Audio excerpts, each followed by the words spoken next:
Shalom saudara-saudara yang dikasihi dan mengasihi Tuhan kita Yesus Kristus. Hari ini adalah hari yang khusus, hari Pentakosta, di mana kita memperingati lahirnya gereja, turunnya Roh Kudus. Sebelum kita mendengarkan firman Tuhan, kita akan bersama-sama tunduk kepala dan masuk dalam doa. Bapa di surga, kami mengucap syukur dan berterima kasih karena Engkau telah memberikan kepada kami Roh Kudus yang tinggal dalam hati kami. Roh Kudus yang mempersatukan kami sebagai sebuah kesatuan tubuh gereja, tubuh-Mu ya Tuhan. Kami bersyukur untuk hari yang khusus ini. Kiranya Tuhan Engkau yang berbicara kepada setiap kami dan kami boleh berjumpa dengan Tuhan secara pribadi melalui firman-Mu ini. Tolonglah kepada hamba-Mu yang penuh dengan kelemahan ini, sehingga hamba-Mu boleh menyampaikan firman-Mu dengan baik, dengan benar, dengan jelas. Dalam nama Tuhan kami Yesus Kristus kami berdoa. Amin. Kita akan bersama-sama membaca dari Kisah Para Rasul pasal 2 ayat 1 sampai ayat yang ke-12. Ketika tiba hari Pentakosta, semua orang percaya berkumpul di satu tempat. Tiba-tiba turunlah dari langit suatu bunyi seperti tiupan angin keras yang memenuhi seluruh rumah di mana mereka duduk. Dan tampaklah kepada mereka lidah-lidah seperti nyala api yang bertebaran dan hinggap pada mereka masing-masing.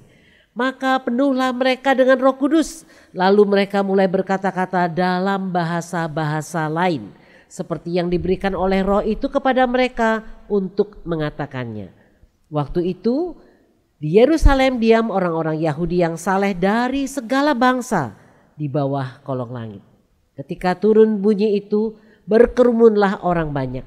Mereka bingung karena mereka masing-masing mendengar rasul-rasul itu berkata-kata dalam bahasa mereka sendiri.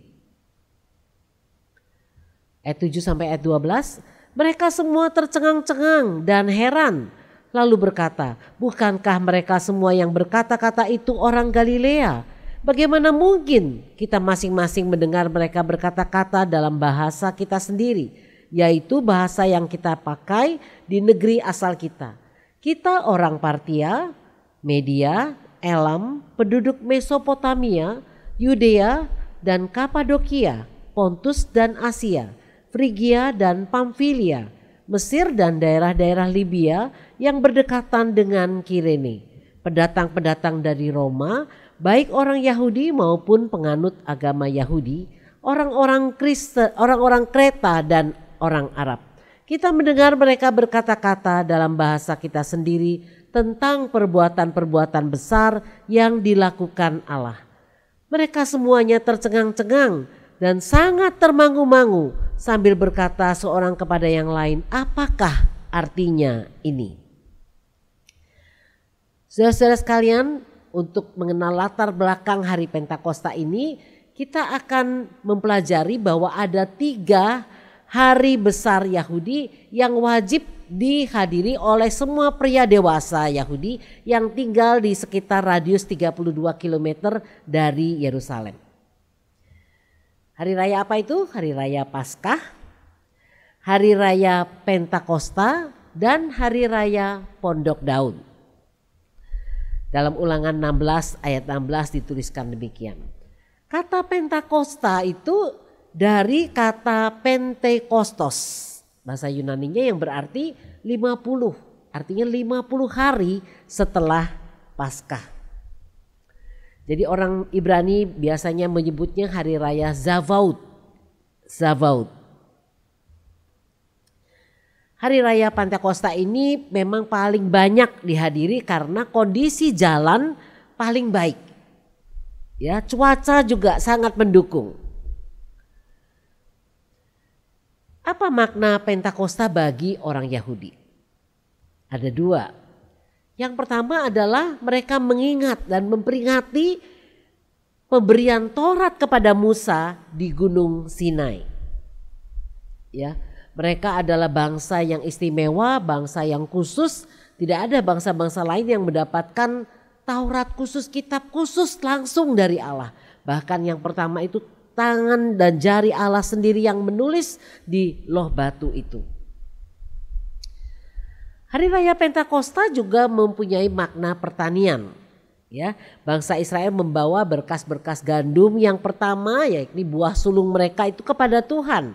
Seperti yang dituliskan dalam Imamat 23 ayat 16 sampai ayat 17.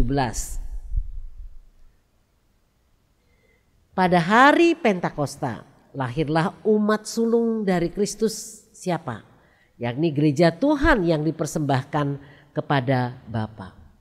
Roh Kudus dicurahkan kepada murid-murid Tuhan yang ketika itu berkumpul dan ketika paling banyak orang berkumpul di Yerusalem. Seperti yang sudah dijelaskan tadi, kondisi jalan pada hari Raya Pentakosta itu sangat baik, cuaca juga sangat mendukung sehingga banyak orang dari luar kota, dari luar negeri datang dan berkumpul di Yerusalem. Kita akan mempelajari berbagai karya Roh Kudus dalam hidup umat Tuhan. Yang pertama adalah Roh Kudus punya kuasa yang luar biasa. Pada hari Raya Pentakosta kuasa Roh Kudus dinyatakan dalam bentuk suara angin yang keras. Dalam Kisah Rasul pasal 2 ayat yang kedua dikatakan demikian, tiba-tiba turunlah dari langit suatu bunyi seperti tiupan angin keras yang memenuhi seluruh rumah di mana mereka duduk. Para murid mendengar suaranya, tapi mereka tidak merasakan tiupan angin itu. Untuk apa ini? Untuk menarik perhatian orang-orang yang tinggal di Yerusalem. Di dalam Kisah Rasul pasal 2 ayat yang ke-6, di sana dikatakan itu adalah mujizat dari surga karena angin itu memang tidak terlihat namun berkekuatan luar biasa. Ya, kita melihat di sini gambar hurricane ya, di mana mobil bisa berterbangan begitu ya. Ada atap rumah, bahkan rumah pun juga bisa diterbangkan oleh angin dengan kekuatan luar biasa itu. Jadi suara keras itu membuat banyak orang yang sedang berkumpul itu mencari tahu dari mana ini suara ini, begitu keras. Kita belum pernah mendengar suara sekeras ini. Kisah Rasul 2 ayat 6 mengatakan ketika terdengar bunyi itu banyak sekali orang datang berkerumun. Jadi Roh Kudus menyatakan kuasa yang luar biasa. Yang kedua, Roh Kudus adalah penyertaan Allah bagi umatnya. Pada hari Raya Pentakosta, Roh Kudus dinyatakan dalam bentuk lidah-lidah api yang menyatakan kehadiran Allah yang suci. Kita ingat kejadian ketika Musa dipanggil, semak itu tampak menyala tapi tidak terbakar. Tuhan sangat memperhatikan kondisi lingkungan, kesehatan alam. Tuhan tidak merusak kesehatan alam. Menyala tapi tidak terbakar. Dalam bentuk lidah-lidah api. Penyertaan Tuhan dinyatakan kepada Musa ketika dia begitu ragu-ragu menerima panggilan dari Tuhan. Tapi Tuhan meneguhkan hatinya. Dalam Keluaran 3 ayat 2 dan ayat 5 dikatakan, lalu malaikat Tuhan menampakkan diri kepadanya di dalam nyala api yang keluar dari semak duri. Semak duri itu menyala tetapi tidak dimakan api. Lalu ia berfirman, tanggalkanlah kasutmu dari kakimu sebab tempat di mana engkau berdiri itu adalah tanah yang kudus. Api menandakan kehadiran Tuhan yang memimpin umatnya. Dalam Keluaran 13 ayat 21, pada waktu siang Tuhan berjalan di depan mereka dalam tiang awan dan pada waktu malam ia mendahului mereka dalam tiang api untuk menunjukkan jalan. Dengan demikian mereka dapat berjalan siang dan malam. Tiang awan di siang hari dan tiang api di malam hari menunjukkan akan kehadiran Tuhan di tengah-tengah umatnya. Pada waktu itu memimpin umatnya. Jadi ketika tiang awan atau tiang api itu berhenti di satu tempat mereka harus berhenti. Ketika naik mereka harus membereskan tenda-tenda mereka dan mengikuti pimpinan Tuhan.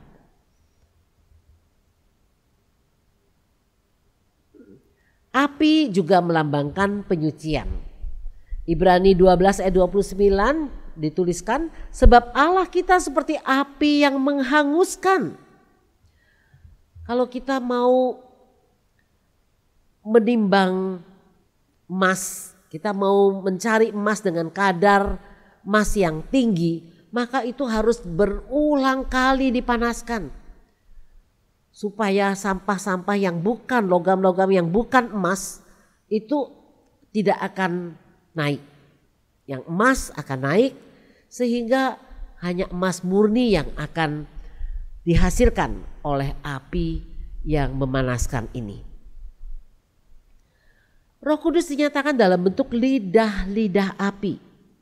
Ini apa simbolnya? Ini adalah simbol pemberitaan Injil secara verbal.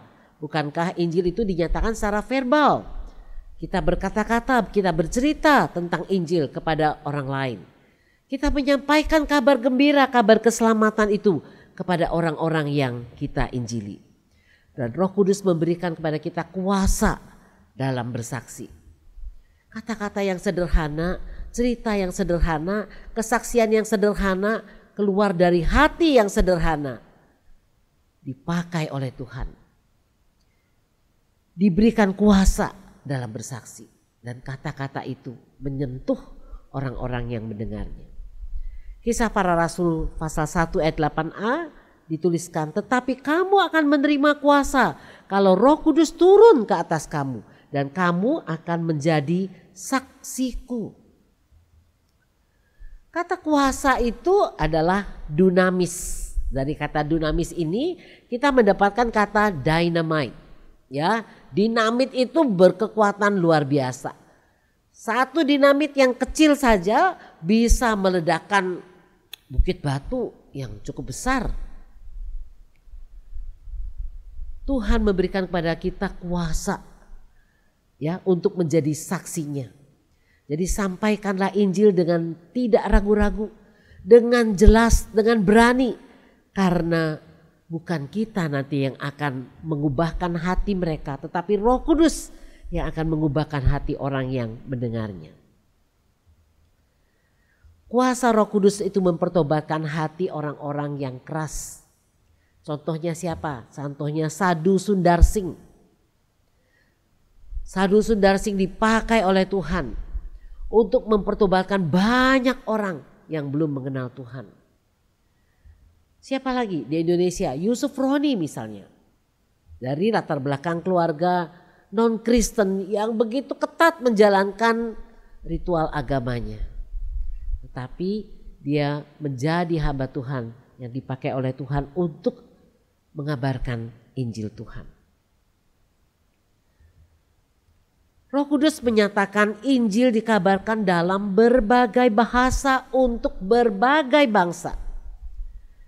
Dalam Kisah Para Rasul 2 ayat yang keempat dituliskan, maka penuhlah mereka dengan Roh Kudus, lalu mereka mulai berkata-kata dalam bahasa-bahasa lain, seperti yang diberikan oleh Roh itu kepada mereka untuk mengatakannya.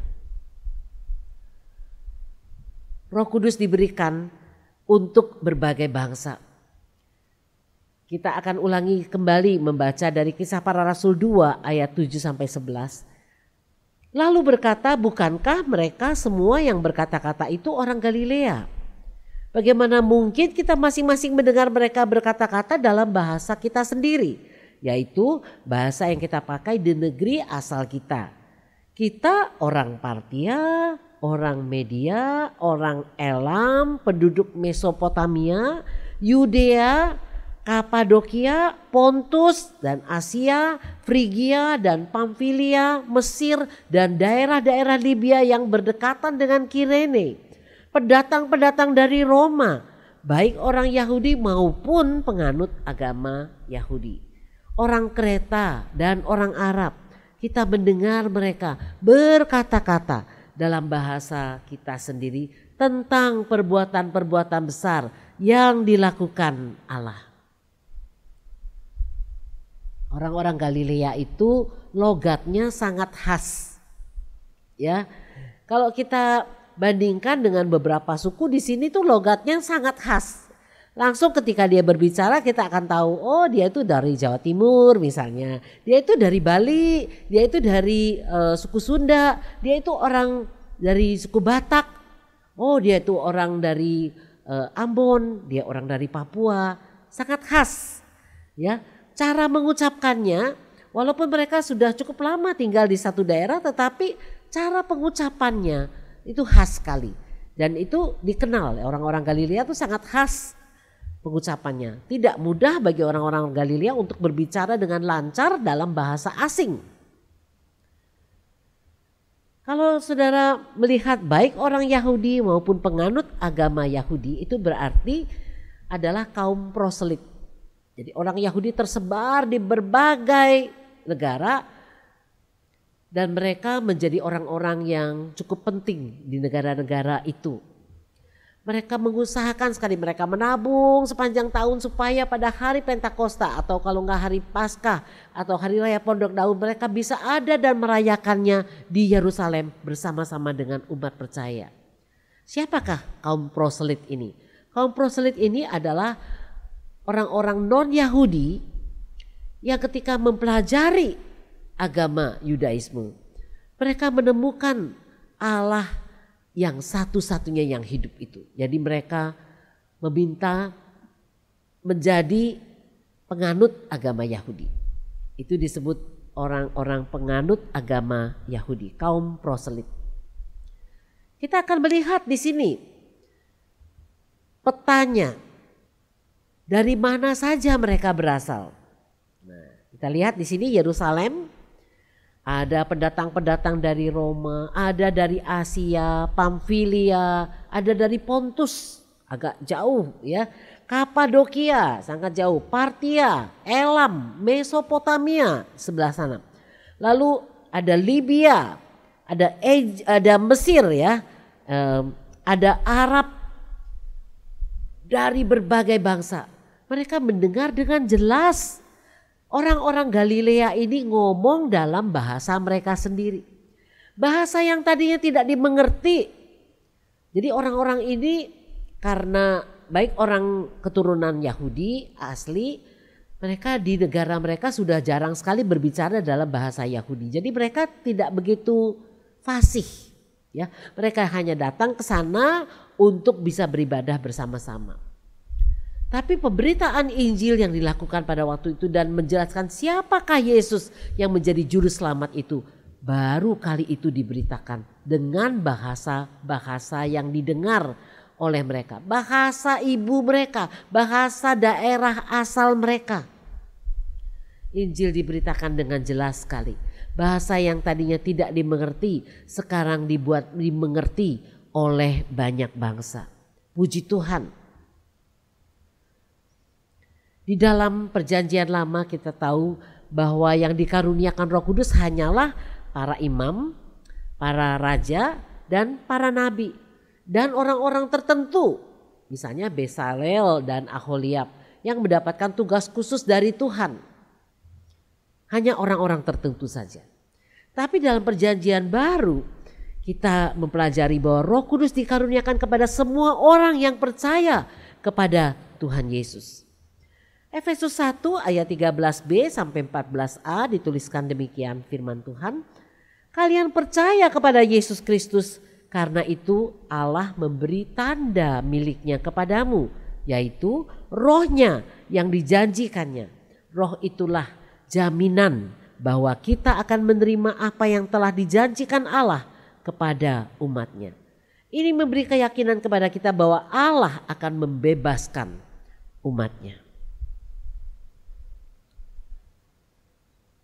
Yang keempat, saudara-saudara, Roh Kudus dikaruniakan bagi semua umatnya, tidak membedakan gendernya, laki, perempuan, usia tua atau muda, status sosial yang tinggi atau rendah dalam masyarakat.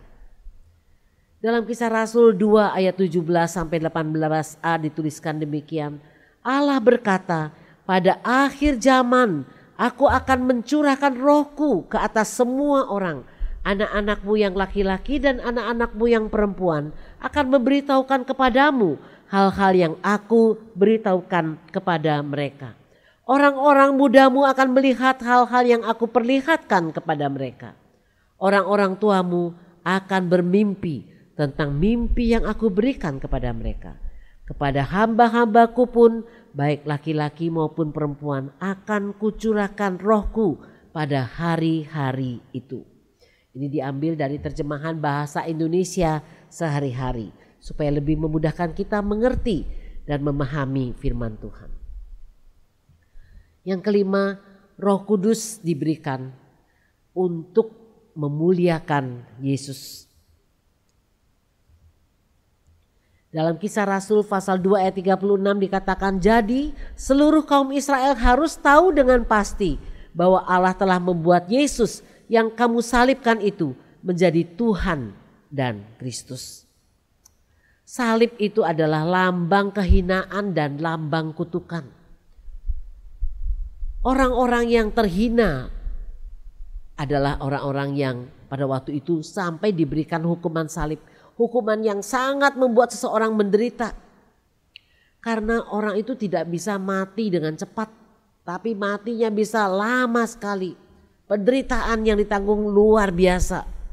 Pendarahan yang dialami dari berbagai tempat. Seorang dokter pernah melukiskan penderitaan Yesus di atas kayu salib. Dengan berbagai pendarahan di berbagai tempat. Dengan rasa sakit yang luar biasa sakitnya. Roh Kudus memuliakan Yesus. Karena Yesus pernah sangat dihinakan. Di mana? Di atas kayu salib. Demi siapa? Demi saya, demi saudara.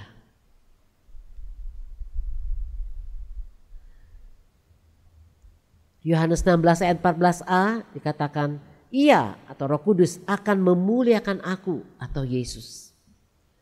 Orang-orang yang dipenuhi dengan Roh Kudus pasti memuliakan Yesus. Pasti dia tidak akan sembarangan dengan Tuhan Yesus. Baik cara berpikirnya, motivasinya, kata-katanya, tindakannya. Apapun yang ia lakukan akan fokus untuk memuliakan Tuhan Yesus. Yang keenam, kita tahu bahwa Roh Kudus memberikan kebangunan rohani yang besar. Dalam Yehezkiel 37 ayat 2 sampai 3 dan 14a dituliskan demikian firman Tuhan. Ia membawa aku melihat tulang-tulang itu berkeliling-keliling dan sungguh amat banyak bertaburan di lembah itu. Lihat, tulang-tulang itu amat kering. Lalu ia berfirman kepadaku, hai anak manusia, dapatkah tulang-tulang ini dihidupkan kembali? Aku menjawab, ya Tuhan Allah, Engkaulah yang mengetahuinya. Aku akan memberikan rohku ke dalammu sehingga kamu hidup kembali. Inilah penglihatan yang dilihat oleh Yehezkiel. Karena pada waktu itu Israel sedang ada dalam lembah kekelaman. Lembah-lembah yang paling dalam. Mengapa? Mereka sedang ada di tempat pembuangan. Bagi sebuah bangsa yang diserakan dan dibuang ke luar negeri, tidak ada harapan lagi untuk menyatukan kekuatan kembali sebagai bangsa yang utuh. Habislah sejarah mereka. Pada waktu itu alat komunikasi sangat sulit. Bagaimana bisa mengumpulkan orang-orang dari negara-negara lain? Bagaimana mereka bisa sehati dan kembali ke tanah air mereka sebagai sebuah bangsa. Padahal mereka sudah kehilangan identitas ketika mereka ada dalam pembuangan. Secara kerohanian mereka juga ada di dalam lembah yang paling dalam. Mereka harus menerima konsekuensi penghukuman dari Tuhan, pendisiplinan dari Tuhan untuk hidup di negeri asing sebagai orang-orang yang ditawan.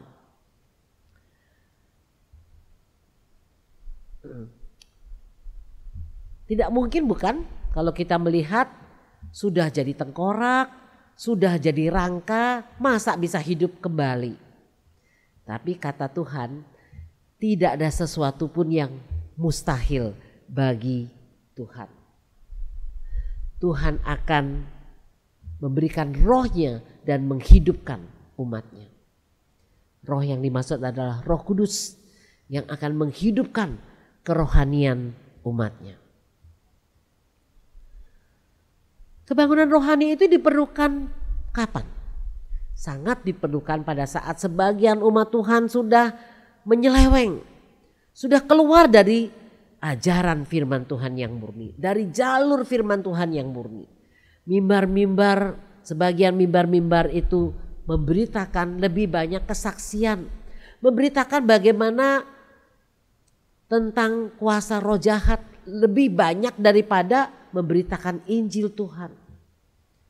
Kebangunan rohani sangat diperlukan pada saat-saat seperti itu. Saat sebagian umat Tuhan memungkiri kuasa Allah, walaupun tetap mengadakan ibadah mingguan, walaupun kelihatan dari luar mereka memang gak ganti KTP, tapi hati mereka begitu dingin. Ya. Hubungan mereka dengan Tuhan juga begitu jauh. Mereka memungkiri kuasa Allah. Mereka mementingkan logika mereka. Masa bisa sih? Masa iya sih? Saat nilai-nilai moral kian terkikis. Saya sedang mengkonseling seorang anak muda. Anak muda ini berkata, dia sendiri bukan penganut homoseksual begitu. Tapi dia bilang ya juga kita juga nggak bisa melarang ya. Kita juga nggak bisa melarang ya orang-orang yang melakukan seperti itu kan hak asasi. Demi hak asasi mengorbankan firman Tuhan yang jelas-jelas melarang homoseksual. Nilai-nilai moral kian terkikis. Dulu orang malu-malu menyatakan dirinya sebagai penganut homoseksual. Tetapi sekarang terang-terangan. Ada tempat-tempat khusus yang biasanya mereka datangi dan tempat-tempat khusus itu memang untuk kaum homoseksual ini. Dan orang-orang lain mengatakan itu urusan mereka lah. Kita gak usah ikut-ikutan lah. Gak usah cari masalah. Itu kan hak asasi setiap orang. Ya. Jadi kita juga tidak memberitakan firman Tuhan kepada mereka. Terserah mereka aja. Saat nilai-nilai moral kian terkikis di dalam masyarakat. Umat Tuhan perlu berdoa, memohon agar Tuhan memberikan kepada kita kebangunan rohani. Roh Kudus kembali berkarya dalam hati umatnya. Saat keadilan dan kebenaran dalam masyarakat juga sudah sangat diabaikan. Bagi mereka, oh sudah biasa itu. Jadi ya gak usah dibela lah. Biarin aja menderita. Ya memang sudah nasibnya seperti itu. Ya.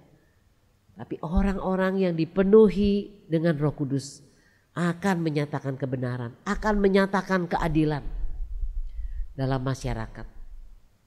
Dia berani menerima resiko tidak disukai. Dia berani menerima konsekuensi tidak populer karena menegakkan keadilan dan kebenaran. Saudara-saudara sekalian, kita akan menenangkan hati kita sementara lagu ini dinyanyikan. Berhembuslah Roh Kudus. Mari jemaat Tuhan, kita akan bangkit berdiri. Kita akan renungkan kata-kata dalam lagu ini dan memohon Roh Kudus berbicara dalam hati kita.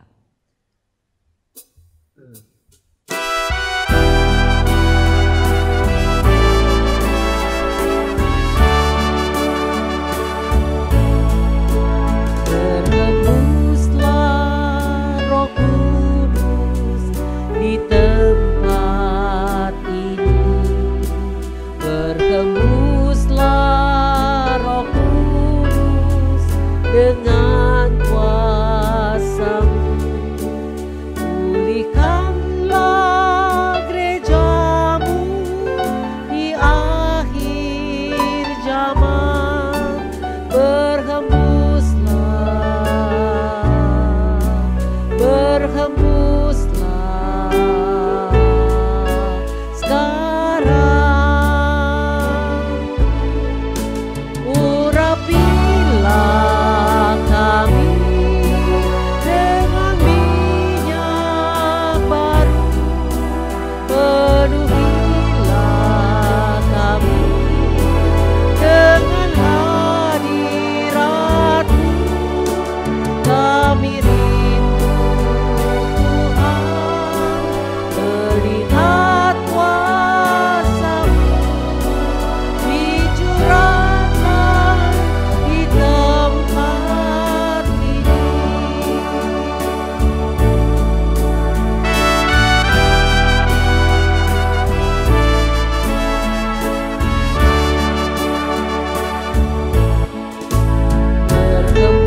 urapilah kami dengan minyak baru, penuhilah kami dengan hadirat-Mu. Kami rindu Tuhan melihat kuasa-Mu dicurahkan di tempat ini, dicurahkan di tempat ini, dicurahkan di tempat ini.